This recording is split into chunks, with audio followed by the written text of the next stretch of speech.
Why this shutdown isn't ending anytime soon. This shutdown is entering several weeks now, and I'm going to show you. That it's not about to end anytime soon.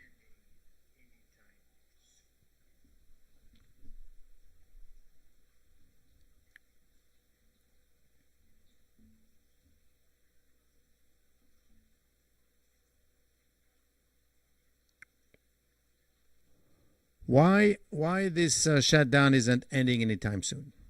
I think it's behooves us all to understand what is happening today, because it's going on for several weeks now. And let me tell you that based on what I'm seeing and what I understand and what I have seen, this is going to go on for a while. And let me explain to you what's going on. So, one that is grinding on and no end in sight. There's been 7 Senate votes, and they all have failed. The House has gone dark, and federal workers across the country are being laid off, while the military is the only group still having guaranteed pay. And you need to understand what that is. We'll take a look at what's really behind the deadlock, why both sides are digging in, and why Speaker Mike Johnson canceled next week's votes, and what the delay in swearing in Congresswoman Adelita really means. Plus, we'll explore the signals that the White House is preparing for a long fight, from redirecting $8 billion in Pentagon funds to holding off civilian paychecks, to agency memos planning for shutdown lasting through November.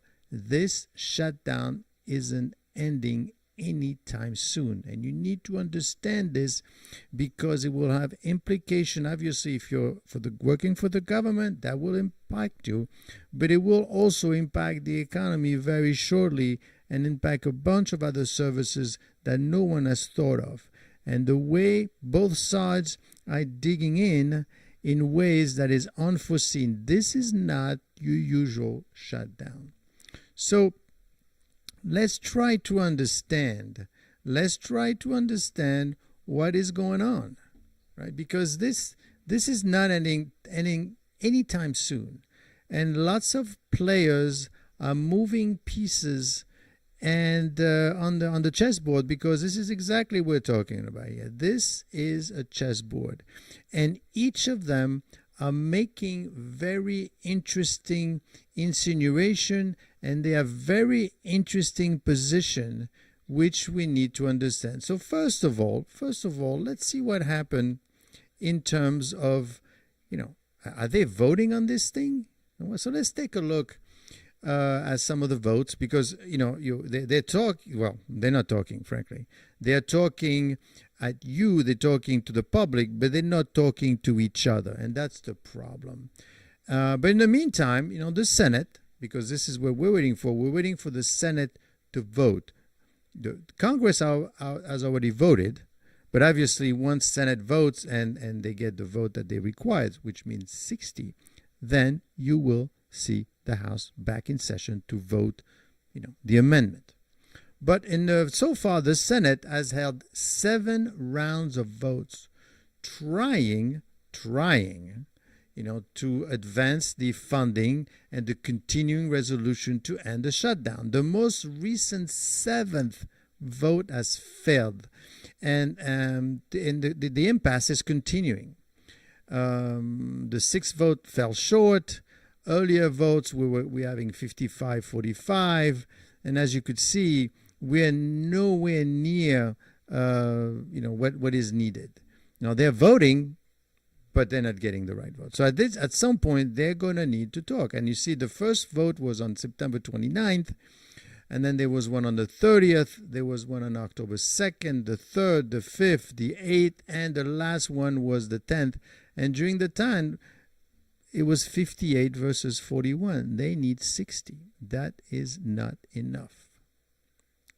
And bipartisan support has been gradually increasing, but the Senate is likely to hold an eighth vote. An eighth vote again to be held around the 14th. And that's the idea. And hopefully by that time you're going to get it. But mark my words, that is not going to happen. And I will explain to you why this is not happening. There's signs that the Democrats, and there are signs that the Democrats, along with the Republicans, are making some sort of progress. But I think it's progress in terms of, we'll make progress when you stop blocking us, then we'll talk. Say, no, you need to talk first. So what's happening? So essentially, Senate GOP leaders, including Majority Leader John Thune, have floated giving Democrats a separate vote on extending the ACA, because at the end of the day, that's what they're looking for, right? They're looking at the health subsidy apart from the main government funding bill. Remember, this was technically a clean bill. Now, this was not about the ACA. Right? There was nothing about the ACA. It's just that the Democrats have chosen to make this their stand. Right? Pay attention to me. Pay attention to healthcare. But from a procedural point of view, this had nothing to do with the ACA. It's not like they made changes to the ACA and now they want the Republicans to vote. There was nothing to do, and that's what the Republicans are saying. You're taking this government hostage to your decision to take a stand on healthcare, to make it sure and known for everyone that you do count and that you care about healthcare. Not that the Republicans say they don't care about healthcare, but this has nothing to do with healthcare, but everything to do with the fact that the Democrats want to stay relevant. And this is a difficult thing to do because at the end of the day, you're talking past each other. The Republicans have opened of thoughts and ideas that might have, obviously subject to reopening the government. They say, we'll talk to you. And this is where it becomes difficult. They say, well, we'll talk to you, but not now. Open the government, then we'll talk. And they're basically saying, no, we talk first, then you open the government. So they're really apart. And this is not going to be resolved soon because of their positioning, which is totally open. Republicans say that they're open to ideas and thought, but first, this is not a full agreement, but it signals willingness to discuss components if the shutdown is first resolved. You will notice that whenever Republicans start talking, they are very, very sure to hold the line. And the line, as per the administration, is we do not engage in discussion or agreement until the Democrats actually give us a 60 votes, right? But when you have something like that, the other side is saying, no, we need you to agree to the ACA changes that we but the point is the Republicans have and they are together on that at this point, and they're basically holding the line as set by the president, which is we're not negotiating now. We're not negotiating with our guns on our head because we have the power right now. We have the wind behind our sails. There is no reason to negotiate, and we are going to put them in that situation. So, public comments of openness.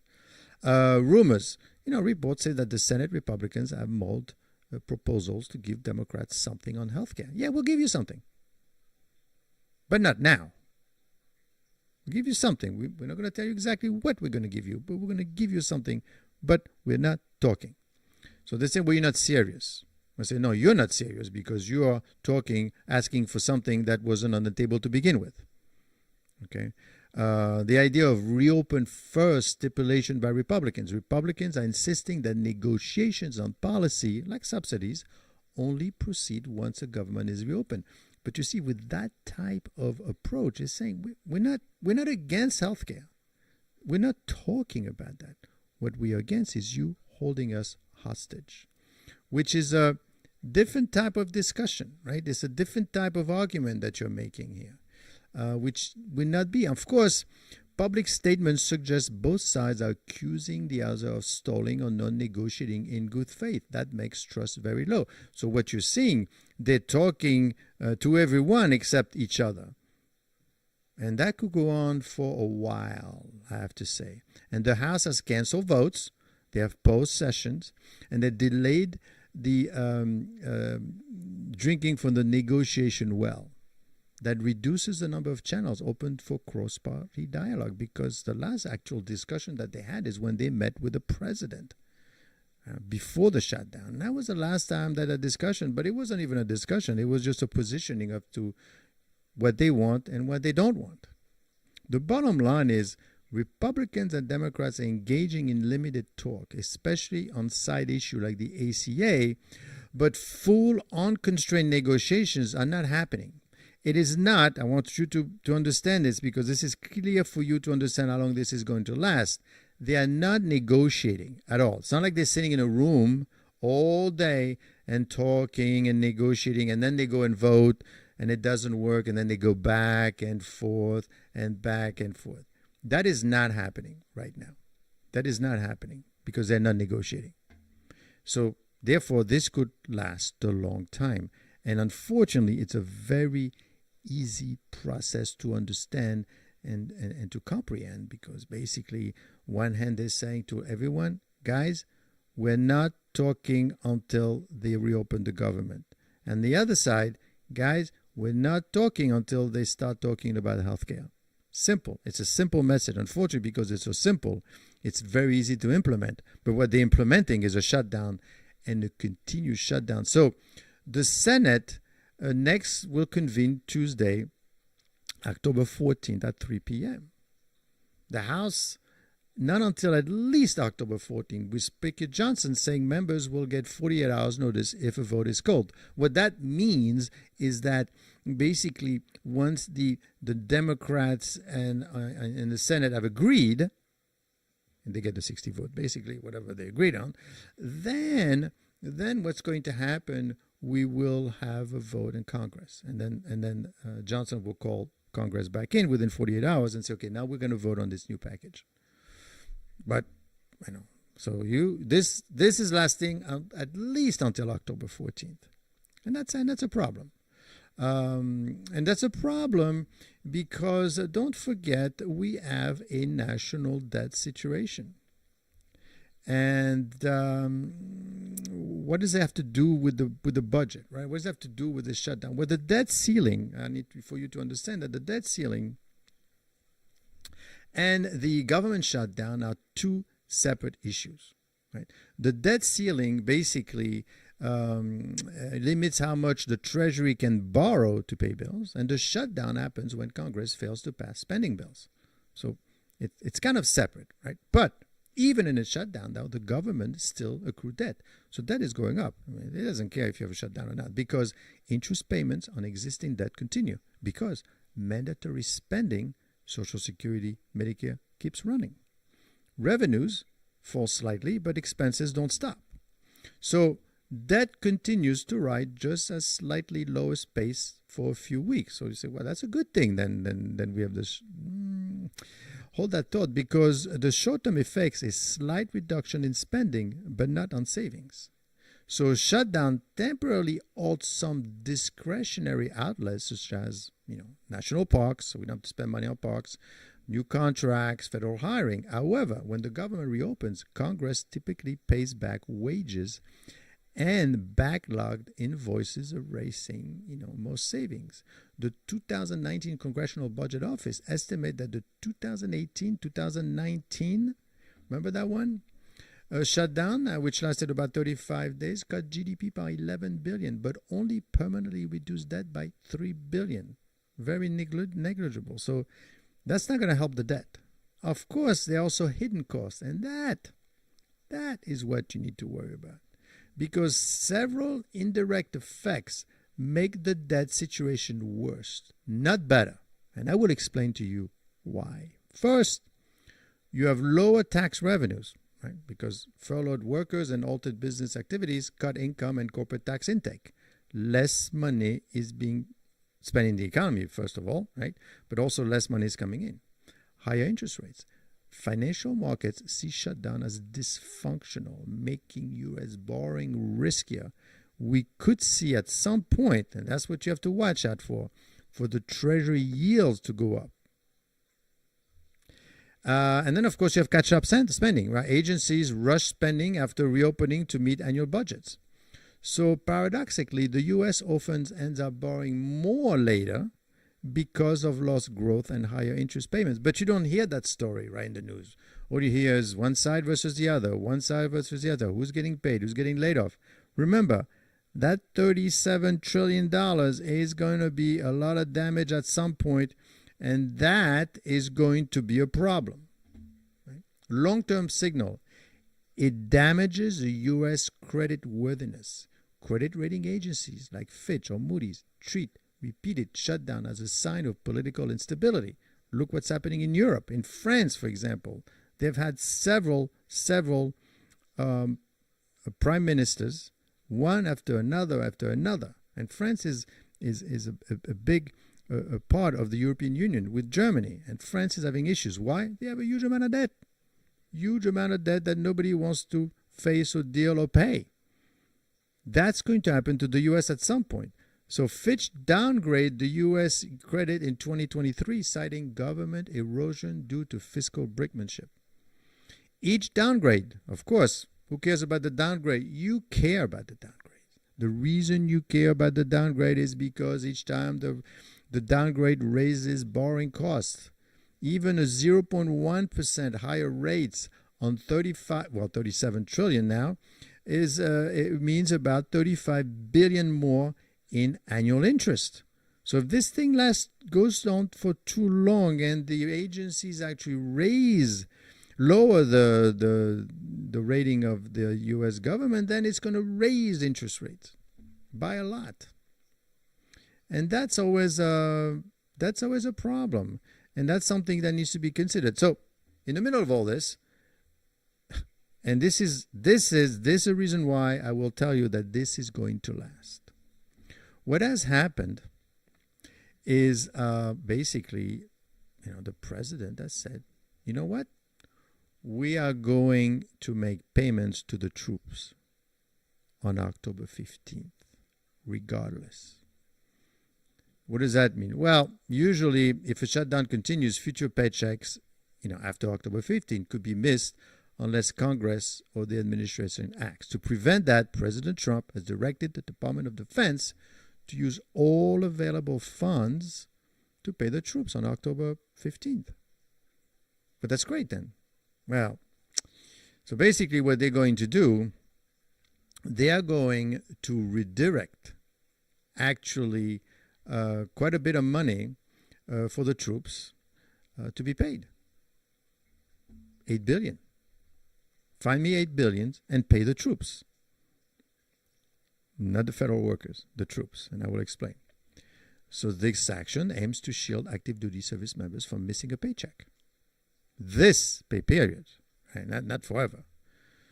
So that's a good thing. Well, here's the problem with that, and this is where it's going to last. There's something called the Anti-Deficiency Act.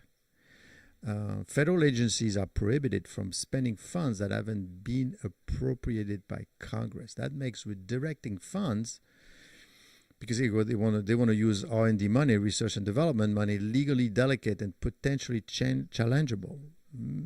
Even though you said you're going to do that, you might not be legally be able to do it. But then again, this administration has applied and directed tariffs to the entire world, which might be illegal. So that's another one where the administration, if you're in the military, you don't mind, but the administration is pushing the envelope here. It is unclear whether this fix can continue past October 15 if the shutdown remains unresolved. Trump order covers that one paycheck, but continuing pay beyond that depends on further funding moves.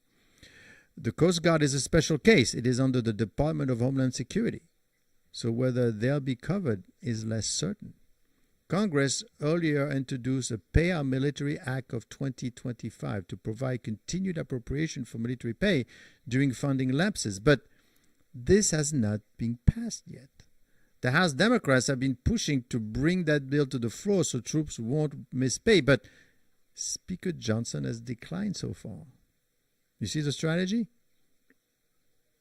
So that the Democrats don't appear that, well, we don't want the troops to be hurt as well. Well, you can't say that because that bill hasn't passed, but the president is going to find some money for the troops. So that's a good thing. Now, have workers been fired? Now, you need to understand also that that move alone, right, to pay these $8 billion is something that's going to take time to develop. That is, the legal structure is a bit complicated because it takes a while to move the money around. So that to me indicates that they know that this thing is going to go on and on and on, because we're not just clicking a button and say, okay, send $8 billion over. Lots of things have to fall into play in order to do that. And that takes a lot, right? To redirect that money could take several weeks. So therefore, they know it's going to be taking a long time. Now, what else is going on? Well, unfortunately for workers, they are going to be impacted. Government workers are going to be impacted. Yes. We are talking about 4,200. The Office of Management and Budget says substantial layoffs have begun across federal agencies. Now, you could see how the administration is, quote unquote, using this situation, this shutdown, by saying, well, they trapped us, but don't worry, we're gonna take care of you, but we're gonna put pressure on some of the government workers, including 4,200 employees that have been laid off via the RIF, the Reduction in Force Action. So hopefully none of you are working for the government right now, because you are going to be impacted. Departments, who's going to be impacted? Well, we're talking about the CDC, right? The CDC is going to be impacted. What we're talking about, and HUD, among the affected agencies. For example, over 1,100 to 1,200 CDC employees reportedly were given layoff notices. Some of those layoffs, especially at CDC, are being rescinded or rehired in part amid legal challenges and internal reviews. But the point is, we're talking back and forth. You're being hired and fired. But the point, the pressure has started. They're not just talking. This is actually happening. And remember also, so by favoring the army versus government worker, isn't the administration expecting a longer shutdown? And that's the key point. That is the key point. Because prioritizing military pay over civilian worker reinstatement signals that the administration might indeed be preparing for a prolonged shutdown. Why? Well, because directing emergency funds to cover military pay is a strategic move. It keeps national security optics clean, right? It doesn't, however, resolve underlying funding issue. It buys time.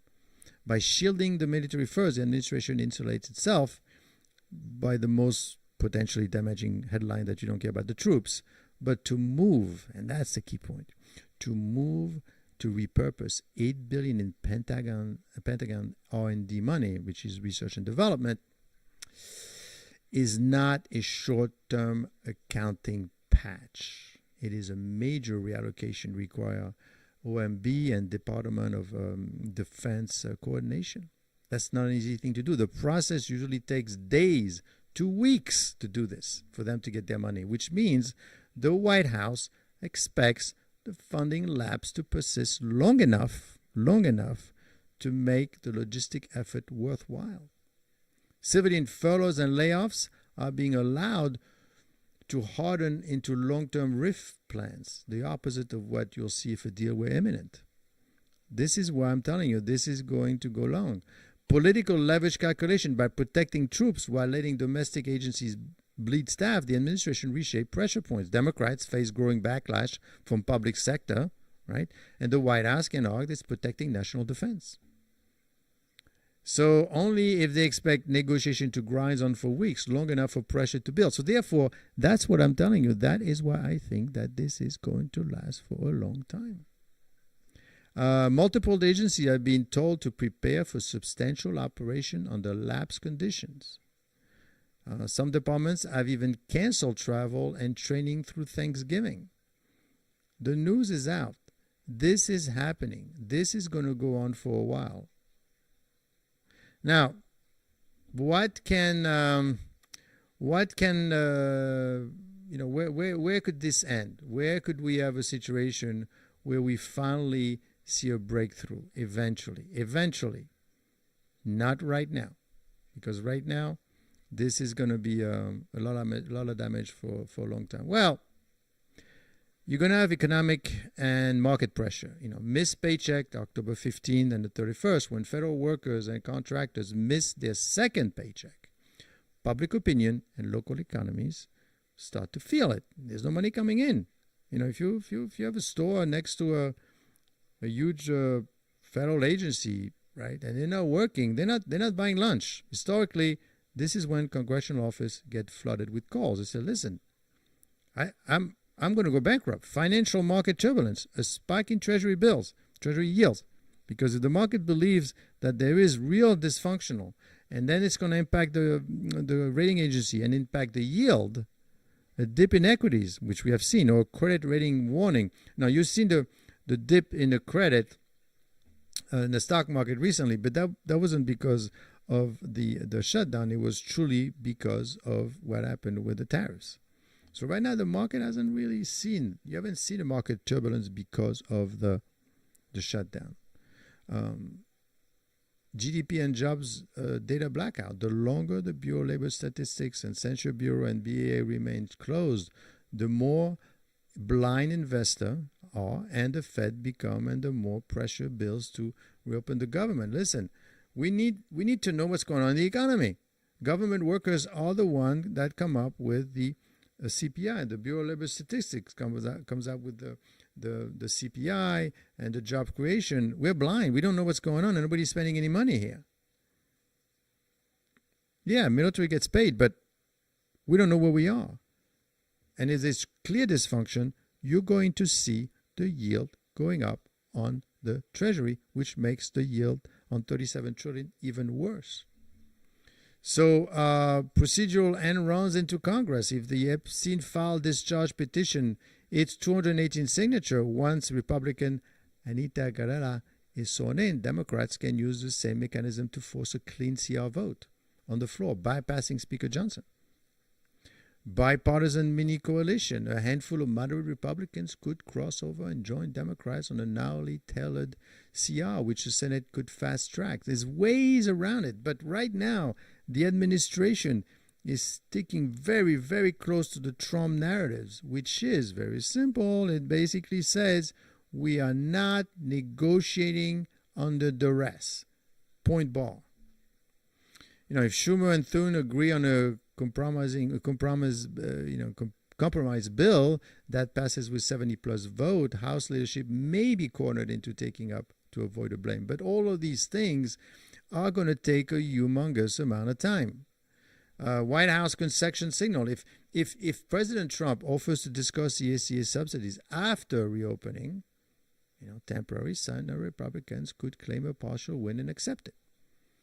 Speaker Johnson is under pressure. If furloughs and layoffs in red-leaning state, you have some backlash, then Johnson-owned caucus may push him to settle. But this is not next week's situation. There could be some backdoor fiscal fixes. There could be a proposal circulating in the Senate would trigger automatic stopgap funding at 99% of priority level, and after 21 days of lapse. If momentum builds for that, both parties might use it. So there are ways around doing it, but quite frankly, this could take some time. And the way they are all positioned right now, they're not willing to discuss. You have to understand one thing. The administration right now is running high. The president just put together the Gaza Israel peace plan. I mean, and he's going over there now. So, no, not interested in discussing. I mean, he's very clear. Let them come to the table after they've agreed to release and open the government again. But the Republicans have nothing to gain right now to open it up, because they feel and they think and they know that the Democrats are stuck. Right? Because all they want to do is let's talk about ACA, but no one is talking about that. At least not now. They'll talk. They say, well, we'll talk, but after. And of course, unfortunately, if now the Democrat says, you know what? Sorry, okay, fine, let's talk about it. But you promise, right? You promise that you will talk to me after, right? Yeah, sure. But that happens, the Democrats are going to drop even lower. And that's why they say, no, not this time. We are not going to do it. So this is going to be a problem. And like I said before, what you're going to see happening next is, as you enter the fourth week, right? Even though these guys are going to pay, the army is going to get paid at least for one time. You know, it's going to take a while to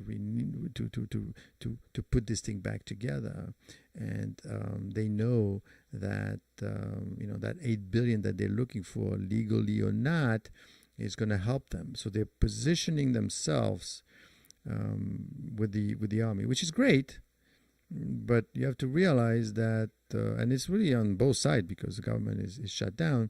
That will have future implication that's not going to be good, because the longer it lasts, the more uncertainty you're creating, right? Because money is not flowing to the system. The market yet hasn't reacted that much yet, but you will see the fact that we don't know what's happening in the economy.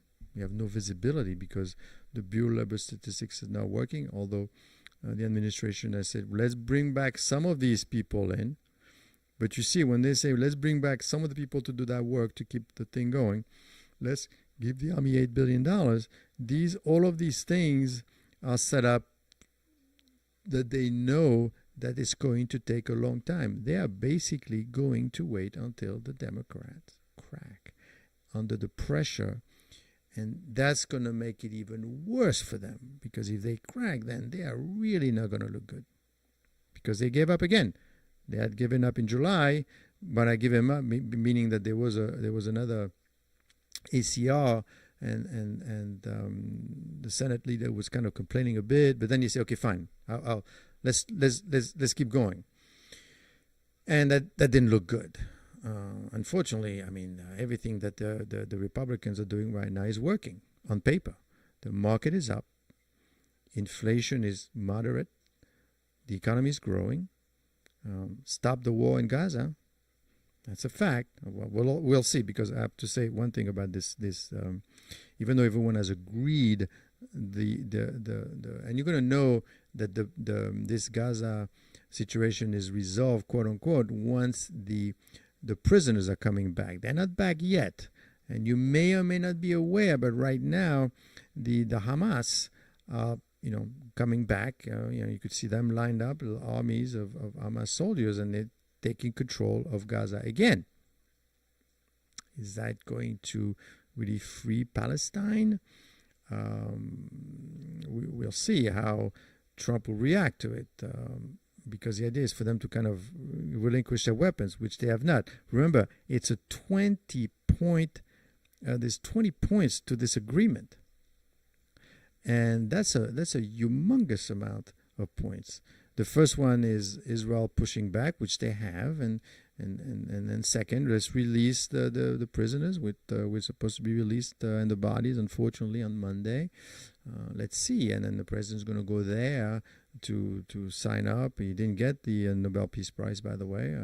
Maybe next year, we'll see. But the point is, this is another done deal yet, although the way this was negotiating, and that should give everyone pause on to how long that thing is going to last, because basically the way the administration did it, they say, we have a deal. They brought Netanyahu in. We have a deal, and therefore this is what the deal is. And they kind of pushed everyone along the way until they said, "Okay, fine, we have a deal." But not all 20 points have been agreed, and well, at least haven't been demonstratively agreed on. And then we'll see. So if that's the same mentality they're going to use with the poor Democrats and the poor, shutdown and the poor country, quite frankly, that could take some time. And it will take some time because the way the administration has been, and frankly, the way they've behaved is fortress and strong and coercive, but it's working. It's working. So let's see how much longer they could do it, because at the end of the day, this shutdown will have an impact. Yes, the army, defense, whatever you want to call it, will get paid, but that's only for October 15th. Then there's November 15th. What are you going to do then? So that's going to potentially be, yes, a U.S. Funding, and they cannot give a blank check forever. I agree. But unfortunately, this type of situation could go on for quite some time. And you have to be very careful. And the reason you have to be very careful is because you're playing with the U.S. government. Now, how can this get resolved? The way I believe this is going to get resolved is when they feel that the Democrats have been hurt bad enough. The Republicans are literally not paying any attention to Democrats. There's nothing to be gained there. You're on top of the game. You're winning, right? Now, of course, what could change things is if don't forget that right now the Supreme Court is talking about the tariffs, right? And that's supposed to happen towards the end of the year, but there's no way this shutdown is going to last that long because money is not coming in. People are not spending any money. Some businesses are going to go bankrupt. Businesses that are relying on the U.S. administration for money to come in. But I will tell you, right now you could see that whenever a Republican comes and talks about this shutdown, they say, yeah, of course we agree that healthcare is important. Yes, but first, it's simple, but it's very crude. It's very simple. Come in and let's talk about it, but after you've signed the bottom line, so we could open the government which you have shut down. If you're Democrats, you say, yeah, well, you know what? The reason I'm really doing this is because I want people to start paying attention to us.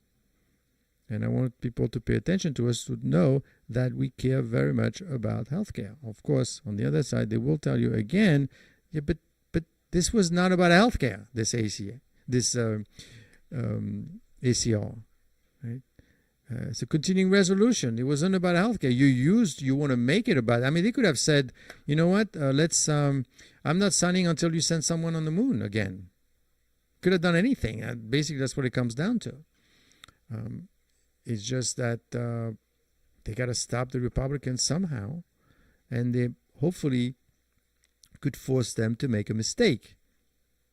But I will tell you, it's difficult to make a mistake when all the Republicans are really, really tightly around Trump, and they're not budging. And therefore, if they're not budging, it's very difficult to see daylight. And if you don't see daylight, nothing is going to happen. So this is what I want you to realize, and I want you to understand. We're going to keep following. We're going to keep understanding what's happening, and we'll see what happens next week.